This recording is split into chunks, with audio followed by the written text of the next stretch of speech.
இன்னொரு முக்கியமான நாளில் நாங்கள் ஒன்று கூடியிருக்கின்றோம். உலக தொழிலாளர்களை நினைத்து பார்க்கின்ற இன்றைய தினம். ஆகவே இன்று எங்களுடைய மாவட்டத்திலும் பெரும்பாலான மக்கள் தொழிலாளர்கள் தான் திறம்பட ஒழுங்குபடுத்தி இன்று நாங்கள் இந்த இடத்திலே கூடியிருக்கின்றோம். உங்களுக்கு தெரியும், தற்போது இந்த நிகழ்விலே எங்களுடைய பிள்ளையானவர்களும் கலந்து கொண்டிருந்தால் மிகவும் சிறப்பாக இருந்திருக்கும். இன்று இந்த அரசியல் பழிவாங்கல் பெரியாக இன்று அவரை கைது செய்து வைத்திருக்கின்றார்கள். அரசாங்கம் ஆட்சிக்கு வந்தால் பயங்கரவாத தடுப்பு சட்டத்தை அடுத்த நாளே எடுப்போம் என்று கூறினார். ஆனால் இன்னைக்கு ஒன்றுமே எடுக்கல. அந்த சட்டத்தில் இவரை கைது செய்து வச்சிருக்கு. அப்ப இதுல வேடிக்கையான விளைவு வேண்டாம். தமிழரசு கட்சி உறுப்பினர்கள் கை ஊட்டி செய்யலாம். அப்ப அவர்கள் தான் முதல் பயங்கரவாத தடுப்பு சட்டத்தை எடுக்கணும். அதுல புள்ளியான கைது அதை பெரிய மகிழ்வா கொண்டாடுறாங்க. பயங்கரவாத தடுப்பு சட்டத்தை கைது செய்யலாம். அப்ப இவங்களோட அந்த போலி நாடகங்களை நீங்க உண்மையில விளங்கணும். அது கட்சி இருந்தாலும் இல்ல. யாழ்ப்பாண மக்கள் புளிப்பா இருக்காங்க. உங்களுக்கு தெரியும், தமிழரசு கட்சி என்றது போய் அவங்க தூக்கி எறிஞ்சிட்டாங்க. அங்க உண்மையிலே நாம் பாராட்டுவோம். அங்க டாக்டர் அரிஷ்நாத் அந்த ஒரு தனி மனிதனான இன்றைக்கு தமிழனுக்காக குரல் கொடுத்துவாங்க. அதுக்கு பாராளுமன்றத்தில் தான். அப்ப அங்க தமிழரசு கட்சிய ஒருவரும் அதே போல மட்டக்களப்பு மாவட்டத்தில் இந்த எங்க தமிழ் மக்களோட பாதுகாப்பு கருதி தான் இந்த கிழக்கு தமிழர் கூட்டமைப்பை நாங்கள் உருவாக்கி. ஏன்னா மூணு மக்களும் வாழ்ற இடம். இதுல எங்க நிலங்கள் பறிபோது அத்துமுடிய குடியேற்றங்கள். அப்ப இந்த ஆக்கிரமிப்பு தான் தடுக்கணும் பண்றதுக்காக தான் கிழக்கு மாநில மக்களை ஒன்றிணைத்து, கிழக்கு மாநிலத்துக்கு தலைவர்களை ஒன்றிணைத்து இந்த கிழக்கு தமிழர் கூட்டமைப்பை உருவாக்கி. அப்ப அதுல தாய் கட்சியான உங்களுக்கு தெரியும், இந்த கிழக்கு மாநிலத்துக்காக முதல் உருவாக்கப்பட்ட கட்சி தமிழ் மக்கள் விடுதலை புலிகள். ஒற்றைய கட்சியை உண்மையிலே இந்த அளவுக்கு வளர்த்து இதை இந்த அளவு கொண்டு வந்ததுக்கு உண்மையிலே நான் பிள்ளையார பாராட்டுவேன். பிரசாந்தன் என் ரெண்டு பேரையும் சிறைச்சாலையில் அடைச்சி வைக்கின்ற பொழுது அந்த கட்சியை அன்றைக்கு தலைமை நடத்தியிருந்த ஜெயம் அழிப்பதற்கு பல முயற்சிகள் மேற்கொண்டாங்க. அதனால் முடியாம போயிட்டாங்க. அதே போல இப்ப ஒரு பழிவாங்க நடவடிக்கையாக தான் பிள்ளையான கைது வச்சுட்டு பேச்சாங்க. கைது செய்யப்பட்ட இங்கே காணாம போறதுக்கு தான் பிடிச்சாங்க. ஆனால் அடுத்த நாள் பாராளுமன்றத்தில் சொல்றாங்க, ஈஸ்வர் குண்டு தாக்குதலுக்காக பிள்ளையான பிடிச்சிருக்காரு பாராளுமன்ற உறுப்பினர்.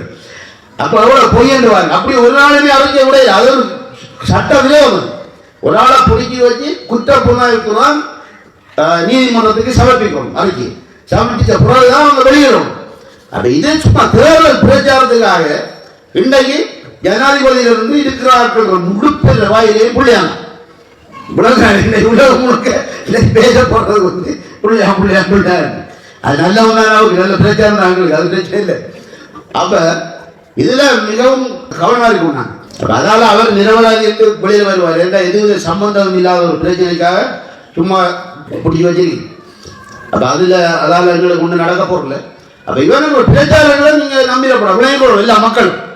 ஏன்னா தமிழ் தேசியம் வந்து சும்மா போலி தேசியம் தான் காய்ச்சி. அங்க களுவாஞ்சிக்குடியில் ஒரு அசரம் இருக்காரு. களுவாஞ்சிக்குடி அசரம் அவர்கள் அவருக்கு புள்ளியான சொல்லாட்டி அவரு உத்து கூட்டத்தில் அவன் நிறுத்திடுவாங்க. எங்க போனாலும் புள்ளியாங்க புள்ளியாங்க வசனம் காய்ச்சி தான் அவர் சொல்லுவார். இப்ப கல்முனையில முஸ்லீமோட சேர்ந்து போட்பாளர் போட்டு யாரு எவ்வளவு ஆபத்து பாருங்க. எங்களுக்கு கல்முனையை பிரிக்கிறதுக்கு போராடுவோம் இல்லை. அங்க அந்த பிரதேசத்தை முஸ்லீமோட சேர்த்து தான் மெம்பர் போட்டிடுவார்.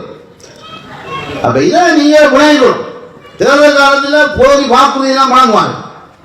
அங்க மயிலத்தமிழ் பிரச்சனைன்றது, இங்க அந்த உரிமை பிரச்சனைன்றது அதுன்றது. தேர்தல் முடிஞ்சு ஒரு நாள் கூட இன்னும் போல அவங்க மயிலத்தமிழ் விளங்காது. அப்ப இதே மக்கள் விளம்பரக்கூடாது, விழிப்பாடு கொண்டு. இதுதான் முக்கியமான பிரச்சனை. தாண்டி மக்களுக்கு தெளிவாக கொண்டாங்க. ஆகவே இதுல இந்த வரப்போற பிரதேச தேர்தலுக்கு ஒரு முக்கியமான தேர்தல். ஏன்னா இதுல பெரும்பாலான வாக்குகளை நீங்க அள்ளி வழங்கணும். மக்கள் தெளிவா இருக்கிறாங்க. அப்ப இதுல வடிவா விளங்கி நாம செயற்படணும். ஏன்னா உங்களுக்காக இருக்கிற உதய கட்சியின் கிழக்கு தமிழர் கூட்டமைப்பு. ஏன்னா அங்கால ஒரு பக்கம் புளிய கொண்டு போயிட்டாங்க. இங்கால கொழும்பு ரொட்டன்னு சொல்றோம். நாவலடி சார்ந்திருந்து அங்க வரைக்கும் குடியேற்றங்கள் தமிழர் காணிகள் எல்லாம் தந்திரவ பறவைகள் கொண்டு. இது இப்ப நாங்கள் அந்த காலத்தில் இருக்க ஒரு துண்டு நிலத்தை கூட விட்டு கொடுக்கல. அங்க பிள்ளையார் மாநகராட்சிக்கு வந்தவர்தான் கல்வி வளர்ச்சி வந்தது. மட்டக்களப்பு மாவட்டத்தில் எங்க பள்ளிக்கூடம் தான் பால் அடைஞ்சு வந்தது. உங்களுக்கு தெரியும்.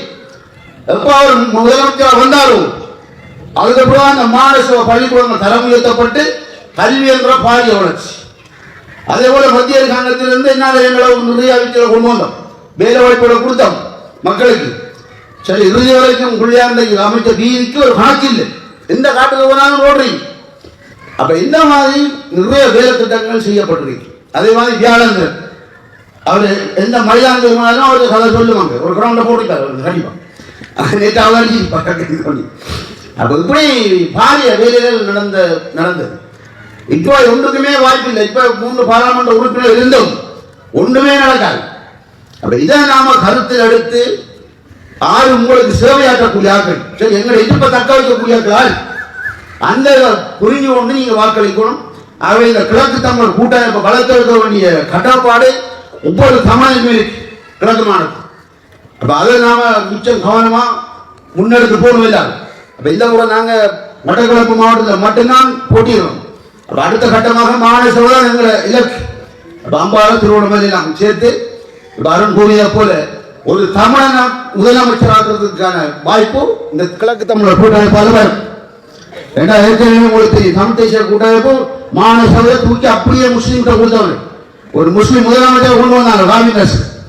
அவர் வந்த காலத்தில் நிறைய காணிகள் பறிமுதல். அப்ப இதெல்லாம் முழக்கம் இல்லை. அதுக்குள்ள வந்து தேசிய தேசியம் சும்மா அழைக்கு.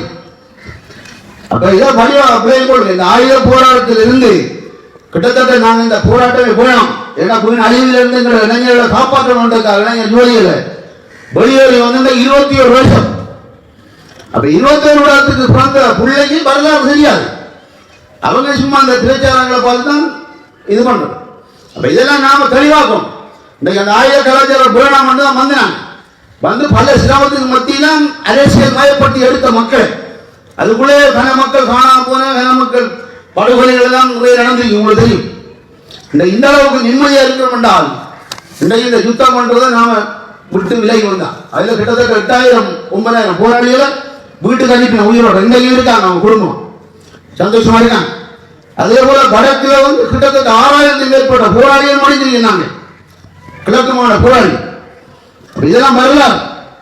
இந்த இழப்புகளை தவிர்க்கொண்டு வந்தான் இந்த அரசியல் கட்சிகளை உருவாக்கி இன்றைக்கு தமிழ் மக்கள் விடுதலை கட்சி உருவாக்கப்பட்டு இன்றைக்கு அதில் பயணித்துக் கொண்டிருக்கிறோம். படகு சின்னம் மறந்து நாங்கள் எல்லாரும் அதை கருத்தில் கொண்டு அனைவரும் இந்த பிரதேச தேர்தலில் படகு சின்னத்துக்கு வாக்களிக்கணும் என்று கேட்டு உங்களோட வந்து வரவேற்பு. நன்றி, வணக்கம்.